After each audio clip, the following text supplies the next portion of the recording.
Attention, le podcast qui conduit, c'est celui qui ne boit pas.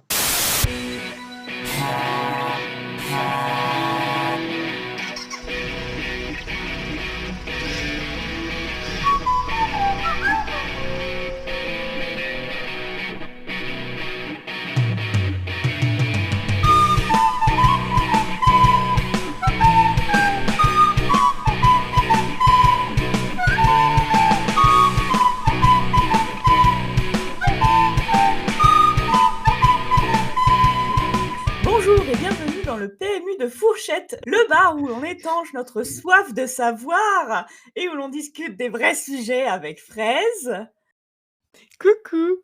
Je sais et pas comment j'ai Paprika. Est-ce que je peux en refaire? C'était nul. Moi aussi, j'ai Ah, moi j'aime bien. Je sais pas pourquoi. Moi je propose qu'on le garde. Ah non, c'est Oui. terrible. Bah sinon, Pourquoi à pas, là chaque fois, je me disais, en plus cet épisode, on va pas beaucoup rire et tout, on parle de trucs sérieux, bam, dès le début, rien de ça. Ça fait 1 minute 30 que l'enregistrement a commencé. Ah, j'espère que personne découvre le podcast avec ça. Ça les met dans l'ambiance. Et parce que oui, on avait un peu de peine de vous laisser pendant 6 mois sans épisode, alors que Fraise vous balance des mèmes de qualité sur Instagram et sur TikTok. Quand j'y pense. Alors c'est vrai qu'elle tease, même moi j'ai hâte que la nouvelle saison sorte, j'en oublierai presque, c'est moi qui dois tout monter. Mais bref, aujourd'hui notre vrai sujet c'est la pouche bébé. La pouche, ma belle. C'est la pouche. La fameuse. Exactement, c'est la pouche. Alors on en a longuement parlé pendant la saison 1, que appeler les personnes vivant dans la réserve des Indiens, ça nous a fait un peu grincer des dents et de façon générale, dans Twilight, la culture Kilote, on l'emmerde. Oui. On se retrouve du coup aujourd'hui assemblés à notre table au PMU à Fourchette pour vous Oui. faire un petit exposé. Vous croyez qu'il y a vraiment une ville qui s'appelle Fourchette? Bon, Mhm. attends. Je balance ça après toute une saison. Et tu sais que pas très loin de mon bled, il y a une ville, un village qui s'appelle Table et juste à côté, il y a un autre village qui s'appelle Étable. On dirait le début d'une blague. C'est ça. J'ai un château de Fourchette près du village de Possé-sur-Cisse, à quelques kilomètres d'Amboise. Fourchette commune. Ah mais non, mais du coup, ils pensent que genre, je cherche une fourchette banale quoi. Fourchette ville. Si, ça peu concluant. Il y a un restaurant Les Trois Fourchettes, apparemment, à Servionne. On peut créer notre propre commune. Nous pouvons être officiellement maire et mairesse. Je sais pas, est-ce qu'on dit Mais mairesse? tu as oublié que nous sommes dans une dimension parallèle où nous sommes à Fourchette, on est au bar du PMU de Fourchette. Oui, c'est vrai. Bah oui, mais du coup, c'est notre ville, nous nous sommes les seuls habitants. Exactement, Est-ce que c'est c'est un possible? hameau. Est-ce que c'est seulement possible de créer une commune comme ça? Ah bah, écoutez, mais j'ai envie de dire, je sais pas ce que j'ai envie de dire, je suis fatiguée. En plus, regardez-nous partir au fin fond du hors-sujet, alors qu'on s'apprêtait On à peut pas parler s'en de empêcher, trucs sérieux. Bref, nous, on n'est pas là pour parler de Fourchette, on est là pour parler de La Pouche, qui est donc une localité du comté de Clallam, dans l'État de Washington, aux États-Unis. Bon, ça, jusque-là, on le savait. C'est donc le lieu d'origine de la nation autochtone Quileute, qui en fait se prononce genre Quileute, ou un truc du genre. Mais on va continuer à dire Quileute parce qu'on est à Fourchette. Située du coup le long de la rivière Quilayute. Elle se situe à environ 22 km de Forks, au bord de l'océan Pacifique, et sa plage est un lieu d'observation de baleines. Oh. Trop bien. Et Fraise et moi qui écoutons le podcast en boucle depuis sa sortie, vous vous souvenez qu'on se demandait Faut pas le pourquoi elle... Est-ce que ce serait une Vous vous pique, ça? souvenez À Non, mais moi-même. j'en ai parlé avec des potes en plus récemment et ils se disaient parce que je leur parlais du fait que Paprika n'avait pas écouté tout le podcast. Ils se disaient: «Ah non, mais c'est normal, c'est trop bizarre d'écouter sa propre voix. Moi, je déteste ça et tout» et j'ai pas osé leur dire que j'avais réécouté le podcast au moins 3 fois. Après, si tu l'écoutes en accéléré, c'est pas vraiment ta voix, donc je pense que c'est une expérience différente. C'est vrai, Faudrait que j'essaye. je l'écoute en x3 à ce stade. x3, waouh. Tu parles en même temps, tu connais les répliques par cœur. Oui, je parle en x3 aussi d'ailleurs. Bref, vous vous souvenez qu'on se demandait pourquoi la pouche portait ce nom-là? Eh bien, cocorico, il vient bien du mot français «la bouche», qui faisait référence à la bouche du fleuve qui se jette dans l'océan et qui est devenue du coup la pouche avec le temps. Et Ok. malheureusement, du côté de la tribu malheureusement du côté de la tribu qui y habite, la langue quileute, comme beaucoup de langues, autochtones, est en danger d'extinction avec seulement 3 locuteurs courants, dont 2 de plus de 80 ans. Voilà. Mm. Ah chouette. Oui. Et aussi, L'angoisse. sujet un peu moins fun, hein, à cause de la montée des eaux causée par le dérèglement, climatique, le territoire quileute est en danger. Ils ont lancé une collecte de fonds Quileute Move to Higher Grounds pour reloger la population et si vous souhaitez, participer à ce projet, vous pouvez vous rendre sur mthg.org. Le saviez-vous? De 2022 à 2032, l'UNESCO célèbre la décennie internationale des langues autochtones. Donc c'est l'occasion de faire honneur aux langues autochtones de votre région, si elle en a une et de l'apprendre. Est-ce que le berlinois, ça compte comme une langue autochtone? C'est sûr. En vrai, en France, on a pas mal de langues, régionales, qui se perdent ou qui sont perdues. Oui, qui sont perdus, hein, parce que le provençal, Je suis en train de regarder une carte de toutes les langues. Le vivaro alpin, vous en avez déjà entendu parler? Parce que ça m'a l'air bien en voie d'extinction pour le coup. je reconnais même pas le nom. Oui, bah, comme la plupart. Comme toutes, sauf le breton, le basque et l'alsacien.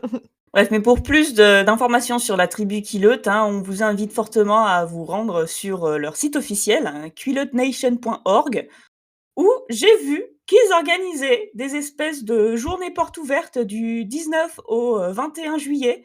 Donc, si vous êtes libre ce week-end-là et que vous avez du fric à dépenser, vous pouvez y aller. Si vous n'avez pas de temps, mais du fric à dépenser, contactez-nous et je vous file mon IBAN. Oui, nous prenons les dons. Alors niveau, légende, attention, grosse surprise, ça n'a rien à voir avec Twilight. Ah bon? Ça c'est dingue, hein. C'est presque comme si Stephanie Meyer s'était pas renseignée. Bien sûr, il y a beaucoup de liens avec la nature, hein, vu qu'elle est omniprésente dans la vie des tribus autochtones, en tout cas avant qu'on y construise un parking dessus. Sur le site de la réserve, hein, vous pouvez trouver un livre sous forme de PDF qui rassemble toutes les légendes du corbeau, qui sont un peu, un équivalent à nos contes européens. Donc on met en scène des animaux de la forêt pour ensuite apprendre aux plus jeunes comment se comporter en société et cetera. Je dois avouer que, j'ai pas tout lu, mais en tout cas, c'était c'était intéressant de Ça a l'air sympa, mais leur PDF est pas orienté dans le bon sens. si, il est orienté dans le bon sens. Ah, je sais pas, moi je suis obligé de tourner la tête à 90° pour vous dire. Tu peux pas tu pas un bouton sur ton ordinateur? Ah si, peut-être. Quel nombre de bras cassés, vraiment. Celle qui est là: «Bah oui, alors ce sont des petites légendes, mais moi j'ai pas tout lu». Non, j'ai Je sais pas parcouru faire le ouvrir livre PDF. et en fait, il y a le corbeau qui revient, très souvent et voilà, ça m'a fait un peu penser aux fables de La Fontaine, quoi. Non, c'est sympa, je le dirais. Et donc voilà et donc on se pose la question alors, comment, Stephanie Meyer, a intégré tout ça dans Twilight? Eh bah, si vous voulez tout savoir, elle a considéré ça comme un coup de bol. Parce que pour vous dire ses propres mots, alors encore une fois, c'est la voix de Stephanie Meyer traduite par Luc. C'est important de le garder en tête. Dans le guide officiel illustré, de la saga Twilight, il y a une interview de Stephanie Meyer et on lui demande, en quelque sorte, comment as-tu créé Jacob? À quel moment t'es venue l'idée d'intégrer Jacob? En plus, la personne qui l'interviewe est team Jacob, donc je pense que ça lui tenait très à cœur. Comment Et tu sais que la Stéphanie personne Meyer qui répond l'interviewe est Tim Jacob? parce que c'est écrit. Ah d'accord. Parce que j'ai lu l'interview peut-être, Madame Appel. Bah, je sais pas, mais moi, attends, j'en sais rien que c'est écrit dans l'interview que la meuf est Tim Jacob, ou le mec. Enfin bref, la personne entre les 2, j'en sais rien, quoi. J'invente pas des infos comme ça. Bah oui, bah écoute, je vérifie mes sources. Bref. Stéphanie Meyer dit: «Je me suis donc demandé comment Bella allait apprendre que Edward était un vampire. J'avais déjà choisi Forks comme décor. J'ai réfléchi.» Elle a réfléchi. «Ces gens sont ici depuis un bon moment. Ils ont déjà habité dans ce coin. Ont-ils laissé des traces, des empreintes quelque part? Auquel cas Bella les découvrirait grâce à des éléments plus anciens qui la mettraient sur cette voie. C'est à ce moment-là que j'ai trouvé qu'une petite réserve, Quillot vivait sur la côte. Je m'étais intéressée à eux avant même de savoir qu'ils figuraient dans le livre. Je me suis dit que je tenais là un élément sérieux et différent. L'histoire des Amérindiens m'a toujours fascinée. Là, il s'agissait d'une histoire que je ne connaissais pas et que tu ne connais toujours pas, ma petite Stéphanie, puisque tu l'as complètement déformée. On note qu'elle est écrit amérindien et pas indien dans le guide. Ouais, mais est-ce que C'est c'est pas la forcément beaucoup version mieux. est-ce que c'est la version originale où elle écrit amérindien? Parce que si ça se trouve, elle a écrit native et Luc, il a écrit amérindien. Oui, mais je pense qu'elle a dit native puisqu'elle a dit native dans Mmh. Twilight. Mais ce que je veux dire, c'est que Luc n'a pas traduit native par indien, ce qui est déjà pas mal. Ah d'accord. Peut-être qu'il s'est fait taper sur les doigts entre-temps. J'en sais rien. Donc c'est une toute petite tribu assez mal connue, dont la langue est unie. Et puis en gros, elle parle de ils avaient telle et telle légende. Celle-ci, elle me fait penser à l'Arche de Noé, parce que bien sûr, j'allais dire forcément à la Mormone qui compare à l'Arche de Noé, mais on a la Française qui a comparé aux Fables de La Fontaine juste avant. Bah, je suis désolée, mais c'est un peu moins connoté religieux, les fables de La Fontaine, hein. Certes, mais voilà, on compare tous à ce qu'on connaît. Et apparemment, il y a une histoire, alors c'est écrit dans le guide, je ne sais pas si c'est la réalité, où un magicien aurait transformé le premier Quillot en homme à partir d'un loup. Et du coup, là, Stéphanie Meyer se dit: «Génial, en lisant ce récit, je me suis dit: "C'était une drôle de coïncidence. Les loups et les vampires sont ennemis. Quel hasard que surgisse cette mythologie sur les loups à l'endroit exact où je situais mon intrigue vampirique."» Donc en gros, Stéphanie Meyer, elle a découvert qu'il y avait les culottes, elle a lu 2-3 trucs, et elle s'est dit: «Trop cool», et après elle a inventé toute son histoire. Alors soit elle a rien compris, soit, pire encore, elle a lu les légendes, elle s'est dit: «Je vais faire les miennes, elles seront mieux.» Vu et sans tape. Par contre, C'est ça. c'est acté qu'elle n'a jamais parlé à un membre de la tribu Quillot, en tout cas avant d'avoir publié son livre, ce qui craint. Alors, moi, en écoutant cette interview, j'ai l'impression que c'est un ramassis de conneries, très politiquement correct, pour, se sauver les miches. Voilà. Oui, ah oui, et encore j'ai pas tout lu, hein. Je suis sur sa lancée.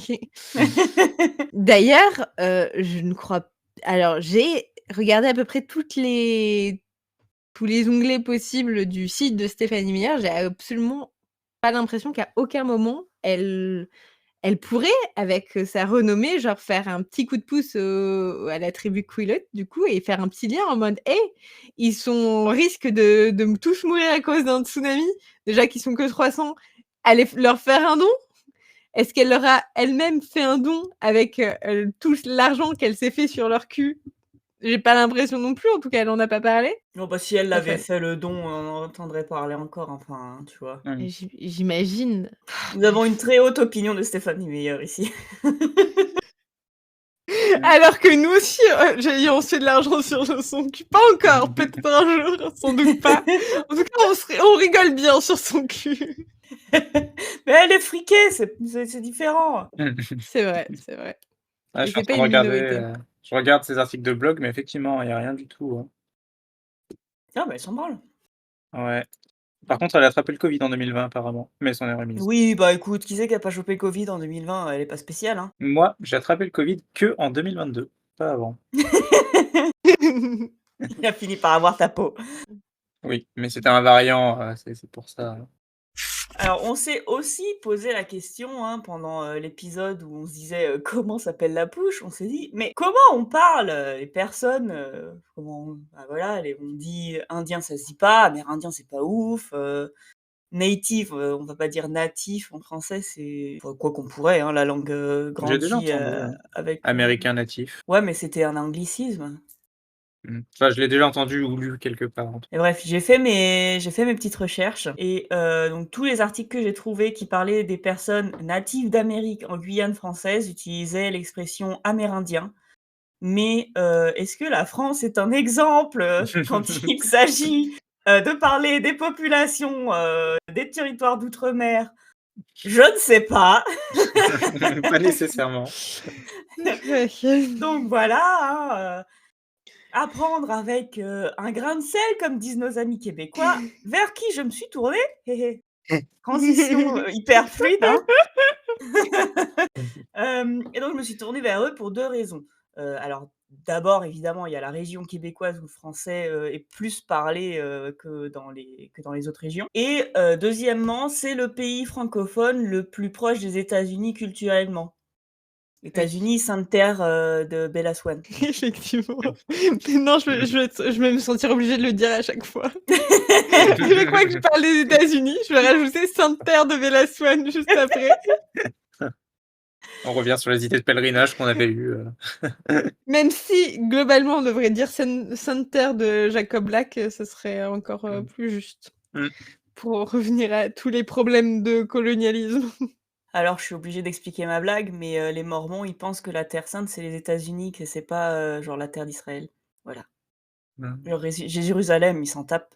Pour eux, c'est Washington DC, tu vois? Enfin, Salt Lake Ce qui est City. J'allais dire, c'est moins problématique, mais même pas. Arrêtez d'être tous problématiques, là. Alors, fais Restez gaffe, chez hein, vous. parce qu'on va finir par le devenir problématique, hein. Écoute, est-ce que mince. Est-ce que tu es une oracle sur le devenir du podcast? L'avenir nous le Le dira. rire gêné. Bref, alors, j'ai pas lu le livre des Quileutes, mais j'ai lu le rapport de Marshall McLuhan Salon, donc je ne sais pas si je prononce son nom correctement, qui a écrit Il est quand même repris à 2 fois, au cas où. voilà, Parce que l'écorcher qu'une fois, c'était pas assez. voilà, faut bien que je montre à tout le monde que je sais absolument pas comment dire ce nom. Et donc ce mec a écrit Le Canada autochtone pour, l'ambassade du Canada à Berlin. Ce rapport, il décrit, 3 groupes de personnes autochtones, distincts. Le premier groupe, c'est, les peuples des Premières Nations. Donc il s'agit des personnes qui étaient déjà là lorsque Christophe Colomb a débarqué en Amérique en 1492. Elles y étaient déjà organisées, en tribus avec leur propre culture, loi, langue etc. Et c'est aujourd'hui le plus grand groupe d'autochtones au Canada avec presque 700 000 personnes. Donc pour vous donner un ordre d'idée, c'est genre, Lyon. Oui, Pas mal. oui, 700 000 personnes, c'est Et c'est pas grand-chose, énorme. hein. Après, il y a pas beaucoup de monde au Canada, non? Il y a 38 millions de personnes au Canada. 38 millions. Ça fait quand même moins qu'en France. Ouais. C'est Bah, combien? c'est C'est 70 millions en France à peu près, non? 71, je crois qu'on est passé, donc c'est la moitié, quoi. Le deuxième groupe, ce sont les métis, donc comme le nom l'indique, hein, c'est, les personnes descendant à la fois des Européens colonisateurs et des Premières Nations durant le 18e et 19e siècle. Donc attention, c'est précis, tu vois? Genre si tu es un métis d'un mec des Premières Nations et d'un Allemand, ça marche pas. Tu es pas un vrai métis. Bah, c'est écrit entre le 18e et 19e siècle, hein. Et donc ces personnes-là, elles vivent, en général dans les grandes villes de l'Ouest, canadien. Et enfin, le troisième groupe, ce sont les Inuits. Ce sont ceux qui habitent dans le grand nord du Canada, en Arctique et aussi au Danemark, enfin le Groenland, tout ça. Et ils ont leur propre Désolée, j'ai métis de Yannick Noah non en mais tête. Ah non, ça y est, moi aussi. J'avais oublié que cette chanson existait. Et bref, les Inuits, ils ont leur propre territoire et qui s'appelle le Nunavut, Nunavut, Oui. qui veut dire notre terre en Inuktitut. Voilà, donc auparavant, on les appelait, esquimaux, mais ce terme est aujourd'hui considéré comme très péjoratif et insultant. Donc on vous invite donc à ne pas l'utiliser pour, les Inuits, hein. On va garder ça, pour les classes et puisqu'on est dans la culture nord-américaine, hein, je voulais également mentionner le fait que les relations entre le gouvernement canadien et les autochtones sont très, très tendues, hein, et pour cause. Alors on sait tous qu'ils ont été, victimes d'un génocide, et les traces de conversion forcée au catholicisme sont encore trouvables, hein, dans les rues de Québec, hein, voilà la France est passée par là. Donc voilà, je pense, voilà. Si vous voulez une petite, recherche Google, vous pouvez chercher la statue de Marie de l'Incarnation à Québec, qui donc montre, la missionnaire Marie de l'Incarnation, catholique, avec à sa droite une petite fille blanche, debout, tenant un livre, avec des fleurs de lys imprimées dessus, hein, symbole de la royauté française à l'époque et du Québec d'aujourd'hui. Et à sa gauche, hein, c'est charmant, une petite fille autochtone à genoux qui tient une croix catholique. Trop bien. Ah, chouette. Ah bah, ils savent mettre l'ambiance, hein, les missionnaires. Du coup, je me demandais pourquoi esquimau c'était péjoratif. Et je me demandais du coup si les glaces, ça s'appelait esquimau à cause des esquimaux ou l'inverse. J'ai dit beaucoup trop de fois esquimau alors qu'il faut plus le dire. Mais apparemment, ça viendrait d'un terme qui veut dire mangeur de viande crue. Donc effectivement, moyen fun comme nom de population. Oui. Et du coup, les glaces ont été nommées après ça, j'imagine. Bah, parce que c'est un petit glaçon, la glace, Ouais. voilà, c'est ça la blague, hein. J'ai l'impression. Ça non plus, D'ailleurs, c'est je pas me ouf rends en compte vrai. que je savais pas du tout l'écrire. C'est avec Q, non? Vous écrivez ça avec un K et un O à la fin. Mais tu sais qu'en plus, quand tu parles des langues esquimaux, parce qu'apparemment là on peut toujours le dire, ça s'écrit avec un K et un O. Il y a même une profession qui s'appelle les esquimologues. C'est trop bien comme profession. Apparemment, du coup, maintenant c'est les inuitologues, mais ce qui a du sens. Ah, mais apparemment, les 2 orthographes Mais sont valables, hein, d'après le Robert. Ah, on retourne dans nos travers, hein, même au bar. Même au bar, on peut pas s'en empêcher. Vous savez là, les boîtes à livres dans les bars, bah nous dans notre PMU, c'est que des dicos. Voilà. C'est ça. Ah bon, c'est Google qui nous renvoie vers la page Les de versions Robert. Twilight du monde entier. Et on n'est même pas en train de boire. On aurait dû prévoir je de quoi suis boire à- pour ce. Ouais. Mais on a une mauvaise expérience. On n'en parlera pas, c'est trop tôt.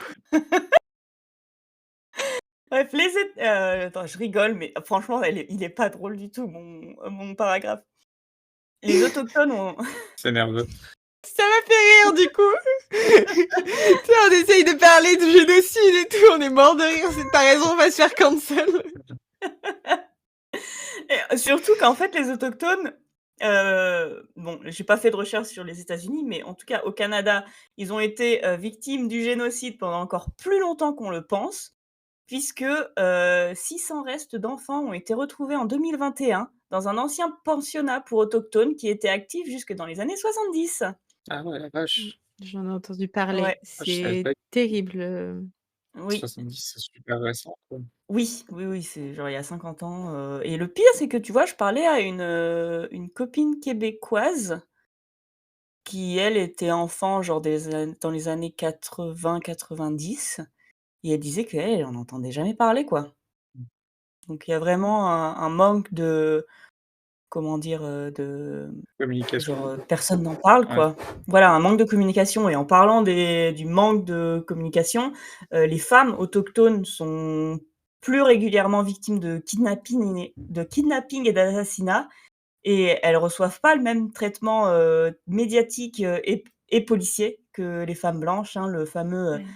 Missing White Woman Syndrome pour les plus férus de Pierre Bellemare et voilà, l'autoroute 16, à l'ouest du Canada est tristement célèbre pour être, très, très dangereuse, pour les femmes autochtones. C'est joyeux. Je me suis encore perdue dans un dictionnaire, je suis désolée, je fais une aparté. Alors, j'ai un autre dictionnaire qui me donne une autre hypothèse sur le terme esquimau. Étymologie possible du cri Askimou, qui voudrait dire il lasse des raquettes. Très spécifique. Je ne sais même pas quoi faire de cette. Bah, c'est pour ouais, je sais pas, pour marcher sur la neige, t'as besoin de raquettes. Du coup, il y aurait quelqu'un qui aurait crié Esquimau, ce qui veut dire il lasse ses raquettes. Et on a dit ah, Bah, c'est ça. Il est où, Bob? Bah, 2 secondes. Il met ses pompes. Ok, c'est un peu moins. Bah là, du coup, c'est plutôt le colonisateur qui est con dans cette histoire. Et Il apparemment, entend un mot, il se dit ah, c'est leur nom. oui, mais il y a pas mal de... Mais tu sais qu'il y a plusieurs animaux qui sont appelés comme ça. Je sais pas si c'est le kangourou ou d'autres animaux où genre il y a un colonisateur ou un étranger en tout cas qui est venu et qui a dit ah comment ça s'appelle ça et quelqu'un qui lui a répondu un truc je sais pas ou je ne parle pas ta langue et c'est devenu le nom de l'animal. Oh, putain. Mais apparemment Esquimau et husky ça a la même étymologie. Moi, ça m'étonne pas. Voilà. Alors mon dictionnaire, qui en plus c'est un dictionnaire franco-québécois, nous donne comme locution géniale vendre un frigidaire à un esquimau. Apparemment, c'est une expression québécoise qui dit être très convaincant en raison de son charme et de son éloquence. Ah oui, c'est quoi, genre. Mais on a un truc, genre, il vendrait une télé à un aveugle. Non. C'est quoi l'expression qu'on a en France? J'en ai pas qui me viennent là comme ça. Bref, pour plus d'informations hein, et pour soutenir les populations autochtones du Canada, vous pouvez vous tourner vers le Centre national pour la vérité et la réconciliation et l'organisation Orange Shirt Day, le jour du chandail orange, qui chaque septembre commémore les blessures passées des pensionnats pour autochtones et pour promouvoir la réconciliation en, vous l'aurez deviné, portant un t-shirt de couleur orange.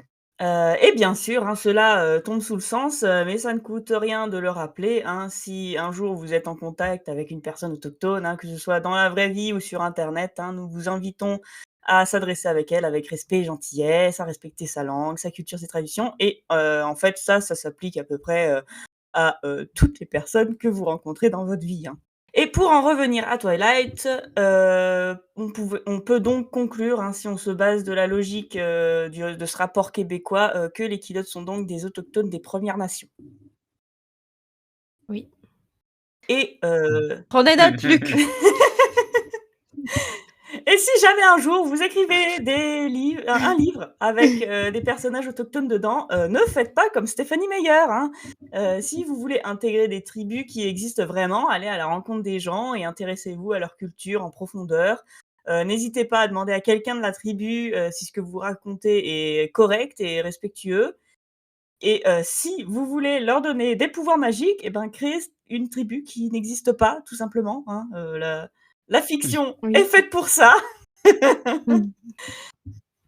Et voilà, mais dans tous les cas, avoir un retour de lecteur de la part des personnes concernées, ce sera toujours, précieux et apprécié, hein, que ce soit de la part, de la communauté, en question, mais également, de la part de vos lecteurs. Et aussi vous pouvez aussi écrire vos propres histoires, en étant vous-même autochtone des Premières Nations. Après je sais pas s'il y a beaucoup de en tout cas comme ça, je pense à aucun livre, Alors où je sache que l'auteur est autochtone. Alors en roman graphique, j'en avais vu un qui s'appelle «C'est le Québec qui est né dans mon pays», que je n'ai pas lu, mais qui OK. avait l'air intéressant et attends, j'en ai dans ma bibliothèque. Toujours des recommandations au top. Non, mais c'est vrai que c'est bien de se renseigner si on veut intégrer, de la diversité, dans ce récit, si nous-mêmes on n'est pas une personne de couleur, mais aussi c'est aussi bien de lire des livres et de laisser, la une place, parmi les auteurs aux personnes, concernées. Non, mais pour de vrai, «C'est le Québec, qui est né dans mon pays», je veux vraiment le lire, c'est juste que j'ai pas eu l'occasion, quoi. Mais dans ma bibliothèque, que je n'ai pas encore lu, j'ai, Cheval indien de Richard, Wagamese et Histoire et vérité, récits autochtones de Thomas King. Donc ce sont 2 auteurs canadiens, mais il me semble que, Ouais, c'est bien ce que je pensais. Ils sont anglophones et c'est une traduction. Mais du coup, c'est le Québec qui est né dans mon pays. C'est écrit en français de base. Écoutez, si vous nous écoutez, que vous avez des recommandations, et pourquoi pas aussi de personnes en Guyane francophone ou dans les dom-toms, puisqu'on parlait aussi des populations autochtones françaises, même si du coup on les appelle pas comme ça, ça pourrait être sympa. Ouais. On va également profiter de cet épisode spécial pour vous faire une petite annonce, hein. La saison 2 est bien lancée à l'heure où je vous parle.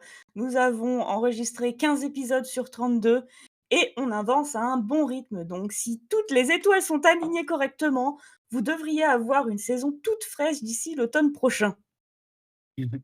Pour l'anniversaire de Bella, Exactement, ça va c'est devenir le une but. tradition, Moi, c'est mon but, hein. notre but à tous. En attendant, si on vous manque, vous pouvez nous suivre, enfin suivre Fraise sur Instagram et TikTok ou réécouter en boucle notre saison 1. D'ailleurs, on vous l'a pas dit jusqu'à maintenant, mais laissez-nous 5 étoiles sur votre application de podcast favorite et partagez-le à tous vos amis, collègues, familles, voisins. Faites des affiches dans la rue, tout ça, ça nous fera très, très plaisir. Allez tracter à la sortie des lycées, s'il vous plaît. C'est ça, pardon. Créer une Une secte religion. en notre honneur. Toujours plus. Une nation. Une religion. C'est vrai. Une nation. Créer la commune de Fourchette. Bah oui, c'est ça, il faut qu'on ramène des gens à Fourchette, là. Il y a trop d'alcool au PMI. Mais depuis qu'on a eu quelques vidéos qui ont eu un peu de vues sur les réseaux sociaux, c'est vrai qu'on a eu de plus en plus de retours de gens qui ne sont pas les parents d'Apple. Ou des potes. Et ça fait très plaisir. En tout cas, on est très, très heureux de voir qu'on arrive à faire rire d'autres gens que nous-mêmes. Puisque nous ne le répéterons jamais assez, Apple et moi-même sommes nos premières fans. Je pense que même si personne n'écoutait le podcast, on l'enregistrerait quand même juste pour se l'écouter nous deux. Bah, c'est ce qu'on faisait, hein, là, au début, hein. Certes. Et puis, il y a Paprika au milieu de tout ça qu'on a Oh, mais visiblement ça va, j'en ai écouté kidnappé. la moitié. Un peu plus même. Bah, tu pourrais au moins écouter l'autre moitié pour les stats. C'est en cours, promis. C'est en cours. Il s'est fini en mars, le podcast. On est en juin. Ouais, mais T'as que ça à faire en ce moment en plus. c'est complètement faux.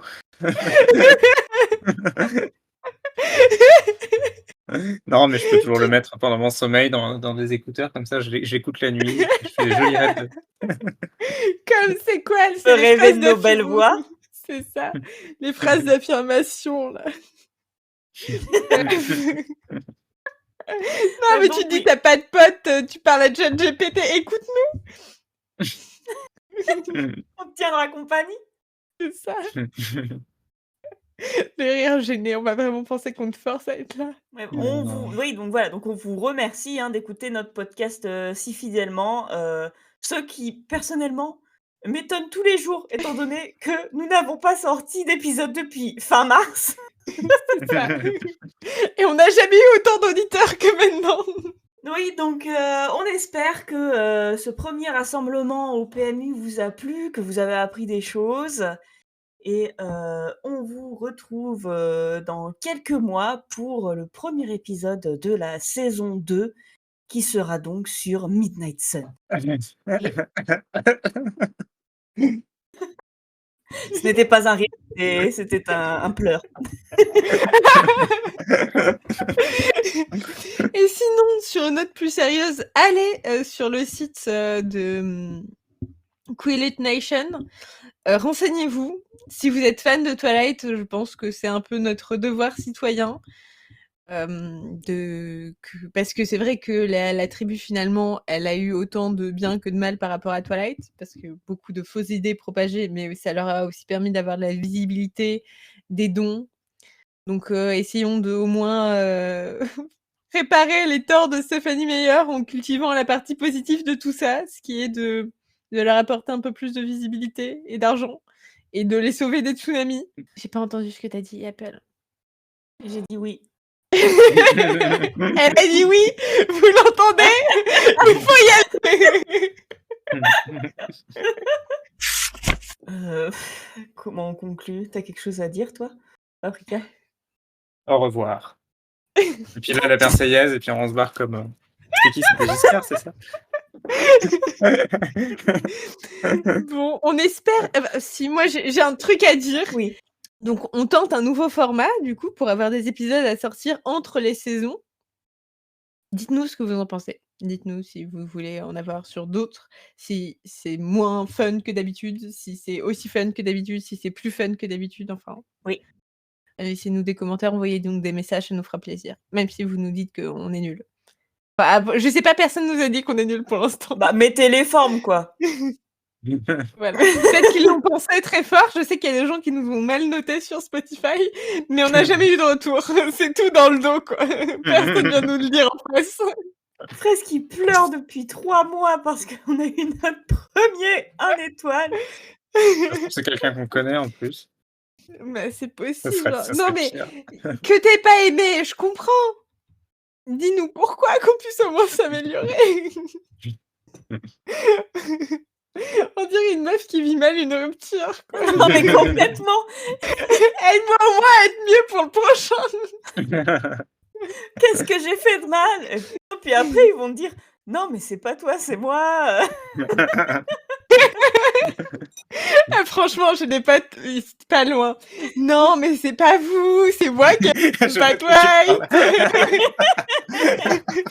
Non, mais oui, je sais à qui tu penses, mais c'est pas la seule personne à avoir dit ça, et c'est ça le pire. Et bah, tu leur réponds que mon père, il écoute, donc voilà, ils ont. Alors qu'il n'avait jamais lu Twilight. Est-ce qu'il a lu depuis?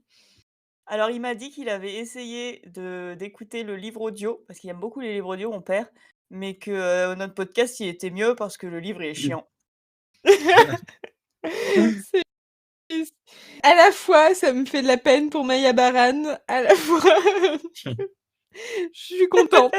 Il est pas prêt pour Midnight Sun, en tout cas. Mais ne spoilons pas. Je suis toujours pas prête, hein. Personne. Personne n'est prêt. Bon, concluons. Ça fait un moment qu'on essaie de conclure, genre... On dirait la grand-mère quand elle essaye de me dire au revoir au téléphone, elle me dit au revoir pendant 3 heures. On dirait Bella dans Twilight, qui essaye de conclure comme elle peut. Oui, c'est vrai. Ah bah, il fallait bien une blague de cul, hein. Sinon où est-ce qu'on était? Voilà, sur ces Pas la moments, fourchette, ça c'est sûr. sur ces moments, nous pouvons enfin nous dire au revoir. Prenez soin de vous. On se retrouve dans quelques mois. Bisous. Salut. Bye.